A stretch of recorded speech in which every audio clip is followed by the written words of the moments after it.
Olá, sejam bem-vindos ao meu canal. Essa aula é endereçada para os alunos do terceiro ano do ensino médio do COC e para quem quiser estudar em casa também, né? O assunto desse vídeo aqui é a invasão holandesa no Brasil e o Brasil holandês. Antes de a gente começar a explicar sobre a invasão holandesa em si, a gente tem que entender o contexto em que ela se passou, certo?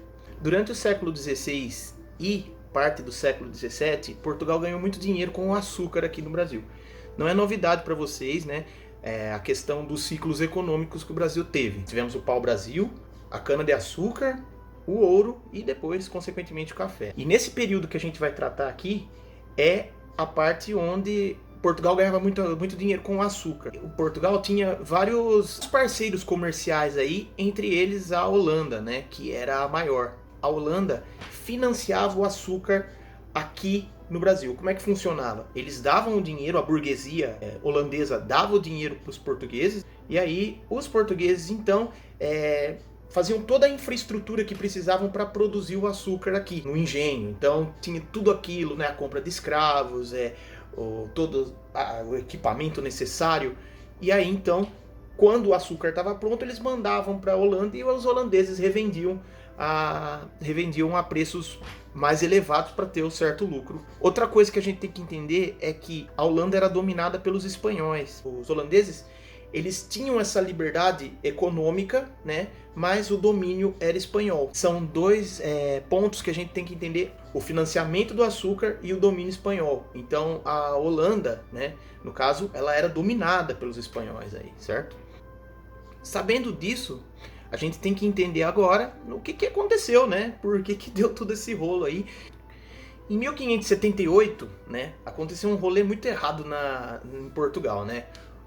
Tinha um rei lá chamado Dom Sebastião, né? E esse cara, ele era cristão, fervoroso, e basicamente ele queria partir para uma cruzada, né? O cara queria, ele não queria ficar lá. Ele era muito jovem, né? Ele era novo, tal, né? Cheio de vitalidade, e ele foi para uma cruzada em 1578, em Marrocos, no norte da África, e ele acabou morrendo lá. Na verdade, ele desapareceu. Muitos portugueses acreditavam que um dia ele iria voltar, mas ele acabou não retornando. Essa batalha é chamada de Batalha de Alcácer Quibir.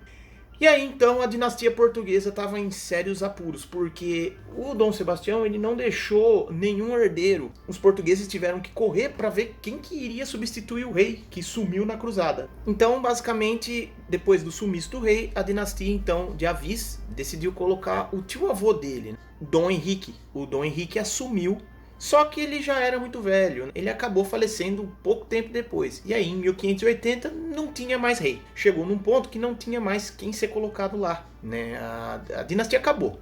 E é aqui que começa o que a gente chama de União Ibérica. Em 1580, não tendo mais representantes ou parentes próximos ali dentro de Portugal, foram buscar então na árvore genealógica da família quem poderia estar mais próximo aí. O cara que foi colocado como rei foi o Filipe II. Na época ele era rei da Espanha. Então, basicamente, a União Ibérica é a união da coroa espanhola com a coroa portuguesa a partir de 1580. Essa união ela vai durar até de 1580 a 1640. É a dinastia de Habsburgo. Tá, mas o que isso afeta na história do Brasil, então? Que, basicamente, a Holanda, né, ela tinha essa ligação com Portugal, né, por conta do açúcar, que era um produto muito valioso na época. Até tudo isso acontecer, Portugal dominava o mercado do açúcar. E também porque a Holanda era dominada pelos espanhóis, pois eles conseguem a independência da Espanha. E a Espanha, então, dá a resposta. A resposta espanhola para tudo isso foi o que a gente chama de embargo espanhol. Basicamente, o Filipe II, ou Filipe I do Reino Unido, de Portugal e Espanha, decide falar assim: quer saber? Eu vou ferrar esses caras mesmo. Além do motivo da independência da Holanda em relação à Espanha, também tem um motivo religioso. A Holanda era cheia de calvinistas, e basicamente a Espanha ela perseguia hereges, queimava gente na fogueira e o cacete. Por motivos religiosos e econômicos, ferrando a economia da Holanda, basicamente, como um todo, né? Os holandeses então resolvem dar uma resposta à altura para os espanhóis. Uma das respostas é a invasão do Brasil. Por conta desse embargo, a Holanda perdeu muito dinheiro. Porque lembra que eu falei pra vocês que eles davam dinheiro primeiro e depois recebiam o açúcar? Em resposta a tudo isso que estava acontecendo, então, os holandeses, em 1602, criam o que a gente chama de Companhia das Índias Orientais. E em 1621, eles também criam a Companhia das Índias Ocidentais, que tinha o objetivo do controle comercial das colônias espanholas e portuguesas. Eles invadiram a parte da África, invadiram o Caribe e também invadiram aqui o Brasil, né, que é daqui que o açúcar vinha. A invasão holandesa é dividida em duas partes. A primeira ocorreu em 1624 na Bahia, né? Só que nesse primeiro ataque os holandeses não tiveram muita sorte, porque a esquadra espanhola veio aqui e regaçou eles, não deixaram os holandeses permanecer por muito tempo na Bahia, então eles acabaram sendo expulsos. Só que na segunda invasão, né, em 1630, a coisa foi diferente. Os holandeses então conseguiram chegar em Pernambuco e acabaram se estabelecendo aqui, né? Vale ressaltar que nesse segundo ataque, os senhores do engenho até tentaram, né, falar, sai daqui, né, que é isso, que tá acontecendo, pá. Só que daí aconteceu o quê? O que acontece aqui no Brasil direto. O interesse econômico foi o mais alto. Os holandeses vão ficar aqui no Brasil de 1630 até 1654. Os espanhóis não vão conseguir tirar os holandeses daqui do Brasil, porque os gastos eram muito exorbitantes. Na verdade, a Espanha estava passando por um perrengue muito grande, porque acabou o ouro que eles tinham, todo o ouro que eles tinham lá nas colônias sul-americanas, né? Estavam se esgotando, então a situação não era muito boa, né? O primeiro ataque eles conseguiram conter, só que o segundo não, e os holandeses vieram e ficaram. E nesse período que eles acabaram ficando aqui, um cara vai se destacar, um cara chamado Maurício de Nassau. Depois desses conflitos iniciais aí entre portugueses e holandeses, onde os holandeses meio que falaram, calma, a gente quer só, né? Quer ganhar dinheiro, quer fazer vocês ricos. Depois de tudo isso, em 1637, ele chega ao Brasil então para administrar os interesses holandeses aqui no Brasil, na colônia, né? Maurício de Nassau ele fica de 1637 até 1644 aqui no Brasil. E basicamente o governo dele foi marcado por algumas coisas interessantes para a gente ressaltar aqui, né? O Maurício de Nassau ele investiu muito na infraestrutura das fazendas de engenho, ou seja, empréstimo. Ele permitia que os senhores de engenho pegassem grandes empréstimos e com suaves prestações, né? Basicamente tudo sem juros, então era vantajoso para o senhor de engenho. O Maurício de Nassau ele foi uma mãezona para os senhores de engenho aqui no Brasil. Isso por quê? Porque era de interesse a produção de açúcar rolar, então ele foi muito bom com os senhores de engenho. É por isso que os senhores de engenho, meio que lá de Pernambuco, gostavam da administração do de Nassau. Então ele foi responsável por uma aliança entre senhores de engenho e os holandeses. Outra coisa que a gente tem que ressaltar é que o Maurício de Nassau, além dos interesses econômicos, né, ele também deu um grau aqui, tanto na cultura quanto na ciência do Nordeste brasileiro. Ó, aí vai passar na tela aí, então, uma lista de tudo que ele fez aí, olha aí, ó. Ele trouxe melhorias significativas, não só para a economia, mas também para a vida das pessoas lá. Então era meio que óbvio que eles queriam que permanecesse o de Nassau aqui, né?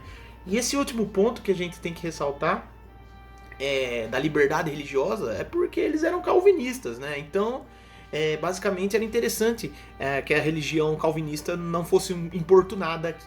Mas vale ressaltar que ele não proibiu a religião cristã, porque a maioria dos senhores de engenhos eram cristãos, né? Bom, e o que causou o fim do governo do de Nassau? A companhia holandesa falando assim, pra tudo isso que você está fazendo está custando muito dinheiro e o retorno está sendo menor. Então, basicamente, o de Nassau fica aí, né, de 1640 a 1644, sendo pressionado, né? Ele queria agir, mas não podia porque não tinha grana para tudo isso, e aí, então, ele larga o cargo. Quando ele vai embora em 1644, aí a porca torce o rabo. Por quê? Porque a Holanda, então, começa a subir imposto dos senhores de engenho. Tudo aquilo que ele trouxe, tudo aquilo que o de Nassau trouxe, acabou, então, sendo jogado pro buraco. Falou, pô, não, tá tudo muito caro, então nós vamos dar uma diminuída nisso aí, né? E aí, então, os senhores de engenho começam a querer que os holandeses vazem daqui, porque a administração que estava a partir de 1644 não era benéfica para os senhores de engenho aqui do Brasil. Somando tudo isso, nós tínhamos o fim da União Ibérica lá em Portugal, então, né, tava aquele clima.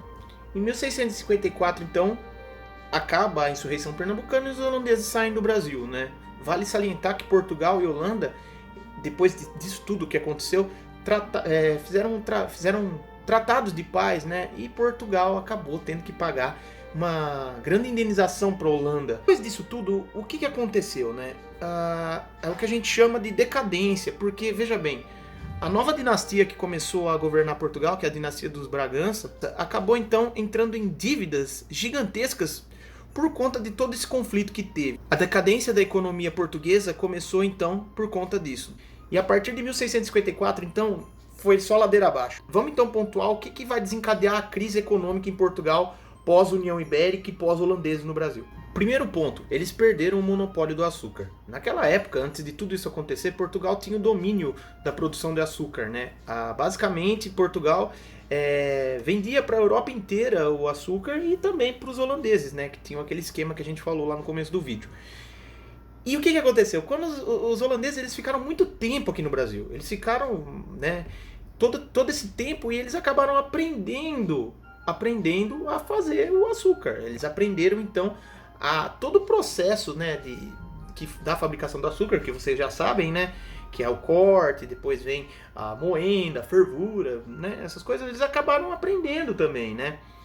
E aí então eles levaram todo esse conhecimento para as Antilhas. E aí então eles começaram a fabricar um açúcar melhor e mais barato.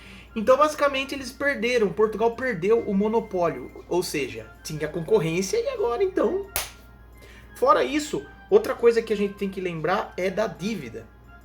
Os portugueses, para expulsar os espanhóis do trono e também fechar esses acordos com a Holanda, precisou de dinheiro. E da onde veio o dinheiro? Da Inglaterra. É aqui que começa então uma das maiores alianças comerciais da história, porque Portugal vai ficar extremamente dependente da Inglaterra. A partir daqui, tudo que Portugal fizer vai ter que ser para agradar a Inglaterra. E grande parte da nossa economia vai ficar atrelada aos ingleses, principalmente na parte da dívida. O que vai salvar a economia portuguesa? O ouro, né? Por sorte eles vão conseguir achar ouro. Mas isso fica para outra vida. Então é isso, espero que vocês tenham gostado.